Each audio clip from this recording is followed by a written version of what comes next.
This fall, the brightest minds in finance will flock to Florida for a weekend that will change your life, with insights from the brightest stars in the financial universe and an event that will bring them all together.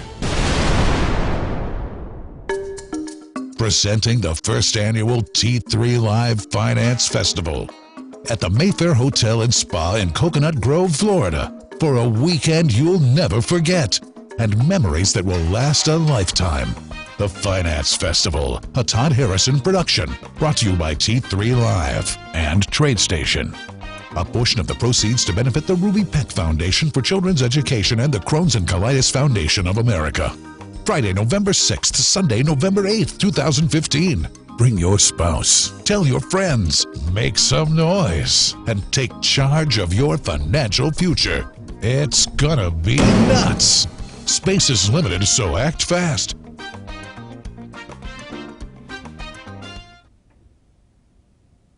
Good morning. My name is Scott Redler, Chief Strategic Officer at T3Live.com. Welcome to today's morning call. It is Tuesday morning, second day of November. First day started out with buying, new money being put to work. So here we are in day two to figure out what the landscape looks like.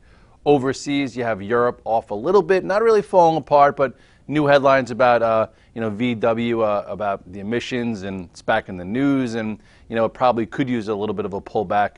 So if you look here at the chart of the HEDJ, you'll see that this has been a very calculated move. We've gone over it here many times in the morning call with the low, the double bottom here. We were looking at this resistance area to see if it could pop above it and get north of the 200-day, which it's now above.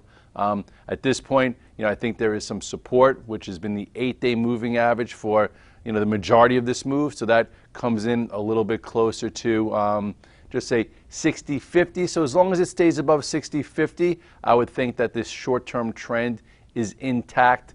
As far as Asia is concerned, Asia is trading a little bit better, not a headwind, but not really a tailwind. Our markets, like I said yesterday, started off slow and then built steam throughout the course of the day, with many laggard sectors starting to play catch up and broaden out, which carried the S&P back to weekly highs. You look at the SPX and you will see that methodically we've talked about this move, and it's been very technical, to be honest. Not really what people are saying out there, but here was your low, here's your double bottom. I think this is when Uncle Carl was talking about the travesty that could be happening in the stock market, but you had a red dog reversal here. Then we took out that pivot there to get it out of the danger zone. From there, took out resistance, retested to make sure that it wasn't a fake out, and then we've held the 8-day all the way up. Now, I know a lot of us did get a little bit short on Friday, but basically, it took out the pivot, so you had some time to make some adjustments. So now the futures are down about 7-8 handles. So the question is, can it hold higher here and continue the march to the upside? So I would say if you look at the 5-minute chart to see whether or not this is a shallow dip this morning, basically the prior high here comes in around 2,094. So I would think that if they want to make it easy, which they never do on traders that have longs on, I would say this 2,090 to 2,094 would be an area to see if it's buyable. Okay, if it starts breaking below that, then all of a sudden, I think that some guys that put on risk yesterday or trying to stay with the rally might reduce a little bit. Doesn't mean it's just a blatant short, but we shall see. So that's the area to see whether or not it holds, and here's the 8-day that's been the roadmap for all longs.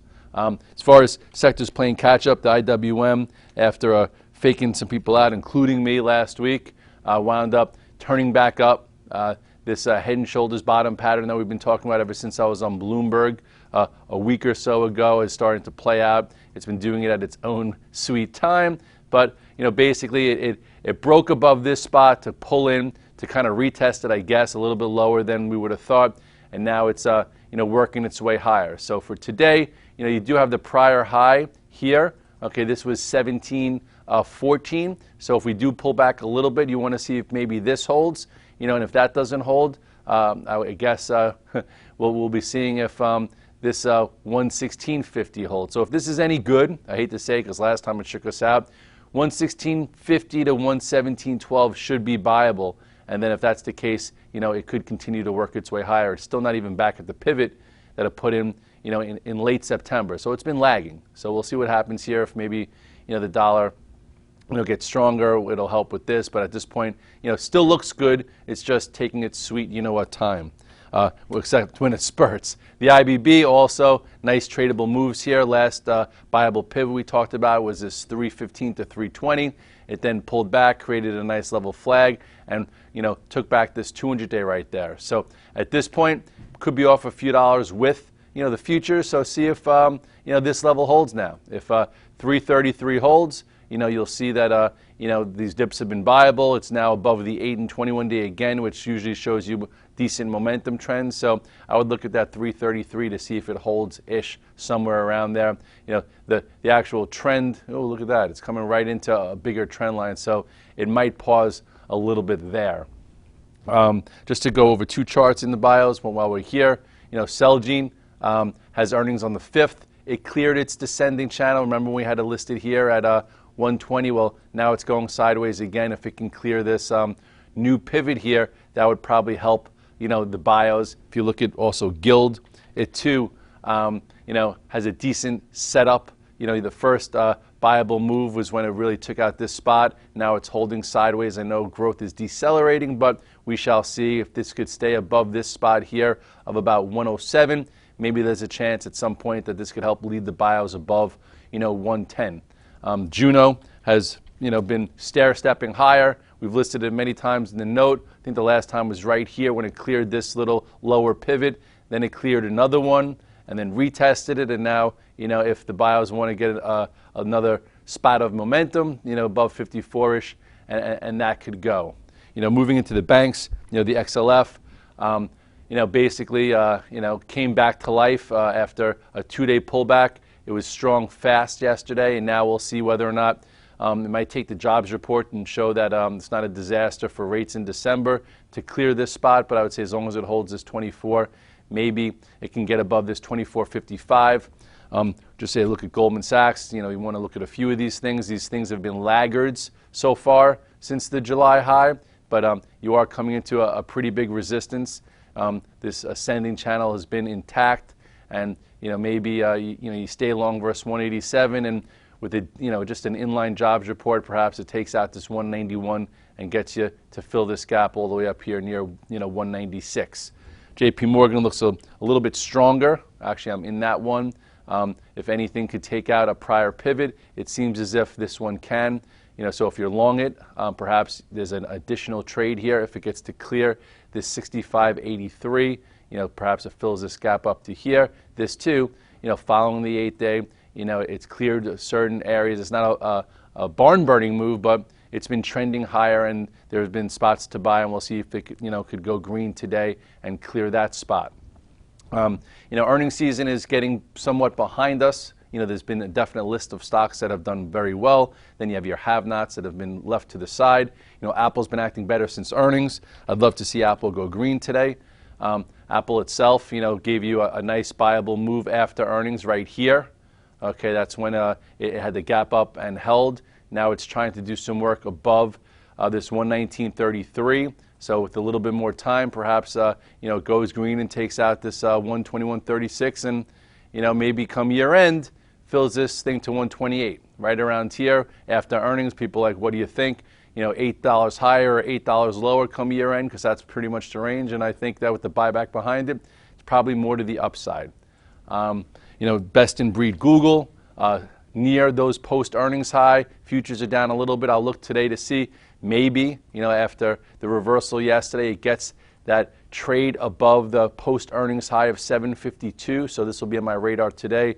The 8-day played catch up. The gap held from earnings. So we'll see if there's any kind of momentum trade there, kind of like the trade that you guys caught or we were focusing on in Amazon when it took out this 620.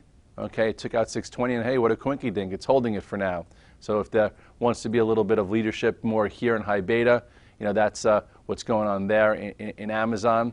Stair-stepping higher. It's a little extended. This might need another day or so, but all in all, hanging in there very well. If you go into social media, Facebook's coming out with earnings after the close on Wednesday. This has been a chosen one. This has been in such a strong trend. Pulled back Friday for the first time. I talked about that red dog potential reversal at that 101.65. It happened yesterday.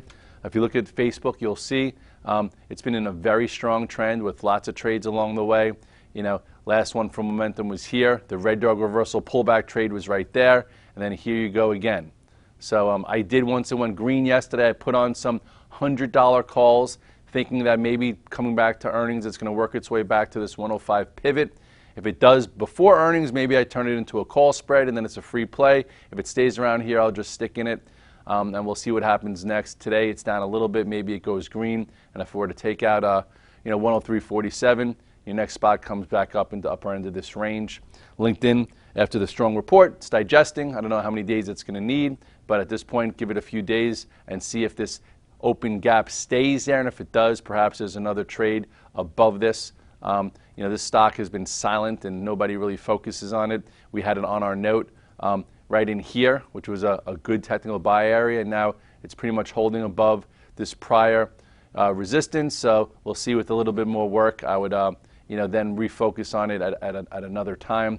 Twitter, horrendous to trade. That's why I bought options yesterday when it went green. And all in all, if you look at where this thing, came from to where it is now, it still has so much to prove, and I'd rather just sit. I bought options, for late December yesterday, just in case if it wants to go again, just the $30 one, so I don't have to trade this thing back and forth. If you do trade it, maybe if it clears this 29.57, it could pop back up towards 30, and then this channel can continue to build. Right now, it's still in the lower end of it, weaker than strong, but we'll see if it, pops back up.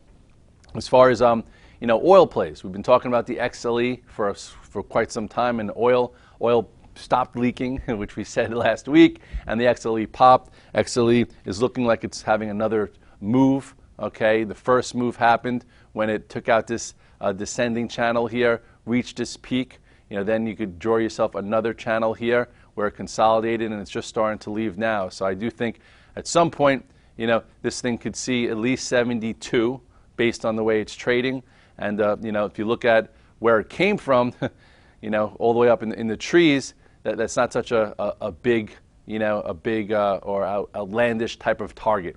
Just a nice laggard counter trend trade if you didn't get caught in it. And if you were a momentum trader, you probably got out right here when this head and shoulders top pattern triggered to the downside, or when it broke below the 200-day, because Red Dog's rules are anything below the 200-day for 3-4 sessions is not even an investment. And that was at 92. So that could have given you a clear mind to approach this thing with the double bottom. And now we'll see if it continues to work its way up back towards that 200-day. The OIHs look similar, lagging a little bit. This too, has this 200-day a little bit higher. It's not quite even at this pivot from multiple weeks ago. So if it were to clear this, you then have 34. It's now above this small little descending triangle type pattern. So with oil up today a little bit, maybe you focus a little bit more on the OIHs and the XLE. Chevron, what a move there. I charted this thing way back when the markets were making new lows, and this thing held firm right here and gave you move number one, and then it held higher again, and now you just had a nice stretch yesterday if you were involved in this name, and it's already back near the 200-day.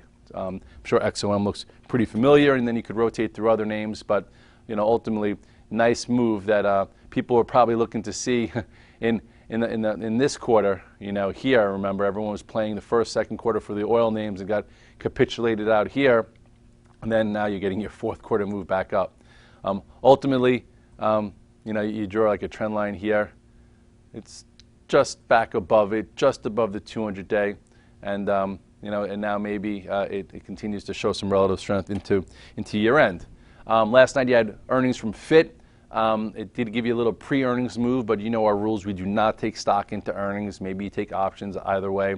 It's down because they're moving their lockup closer, which is going to free up another, I think, 2.3 million shares, and that happens November 4th. Today's the 2nd, so people don't want to be eating their free lunch at higher prices. So we'll see what happens in the next coming days. I do see some support here, going across closer to 37. That's probably where it is now. We'll see how it acts there. And then very, very big support comes in, down into this area, which if it doesn't bounce today, maybe into if they don't sell them on the 4th, sometimes you get a bounce. So you'll see, what the story is, going there. Lastly, some people were like, how did you know the metals were cooked? You know, I didn't know that they were cooked or lost their luster. Just it had an outside day last Wednesday on Fed Day. That is your advertisement to reduce risk there and maybe get short. And if you look at the GLD, just so you see the pattern, okay, look at the size of this outside day. They squeezed everybody through this spot, got some people long, and then it failed. That is your signal to get out of Dodge. And if you did, you didn't have to take these, 4 days of pain all the way back down towards here. Gold's been trapped in a downtrend, you could go back, very far. Just so you know, you look at trends here instead of opinions, and this broke right here. Look at the GLD. Look how symmetrical that was. It not only broke an intermediate trend, it broke a tight pattern below the moving averages, then confirmed it when it broke the macro support. This is yearly support at this 150 before breaking lower, and it's still been trapped in this descending channel here, and every rally has pretty much failed. At some point, maybe that changes, but until then, you continue to take your trades in sectors like this that have been in multi-month downtrends. And with all that said, we have a jobs report on Friday. We're still thinking about whether or not in December there could be liftoff. You still have the market grinding higher. Yesterday, it broadened out a little bit. We'll see if buyers come back today. We have support 1 and support 2 to watch. We know what the leaders are doing. We know it's trying to play catch up, and we'll continue to try and massage our positions, take trades, use a tier system, and get another month together. It's the beginning of November, and that jobs report is Friday, so we'll figure it out between now and then. Have a great day, and I'll see you at the recap.